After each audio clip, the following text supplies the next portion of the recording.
Hello, Sarah of SEK Handmade here, and today I'm going to share with you how to trap yarn when working crocheted color work. Let's go. There are two ways that you can move multiple colors across a row when you're working crochet color work. You can either trap the colors underneath or float them behind your fabric. Today I'm going to show you how to trap them underneath. This is what the front side of the fabric looks like. This is what the back side looks like. So they look fairly similar. I have another video on how to float the yarn behind, and I'll link that here so that you can go and give that a watch if you want to give that method a try. All right, let's talk about what supplies you need. For this tutorial, I'm going to go ahead and use 2 colors of a bulky weight yarn. This is just practice, so you can use whatever weight yarn you're comfortable with. Generally speaking, for working color work, you tend to want to go up a size or 2 from the hook size you would normally use, just because the center single crochet tends to be a little bit of a tight stitch, especially if you are a tight stitcher. While I might normally go up even a little bit higher, I'm going to go ahead and use a K 10.5 6.5 millimeter hook for this. To get set up for this tutorial, I've created a little swatch of waistcoat stitch. I'll go ahead and drop the tutorial in here so that if you need a reminder of how to do that, or if you've never done it before, you can head over there real quick and then bounce back over here. No matter if you trap the yarn underneath or float it behind, you're going to change colors of yarn in the same way. I'll link that video here as well, so if you want to learn how to change colors, you can go do that first. So I'm going to start by adding my new color,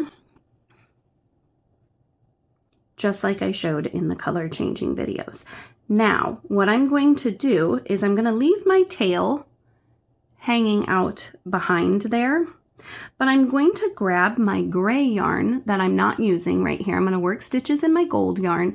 I'm going to lay it right on top of my stitches from the previous row, and I'm just going to work right around it. So I'm going to reach into my next stitch as usual, work underneath both the top of the stitches, and you can see my gray yarn is hanging out right underneath there as well.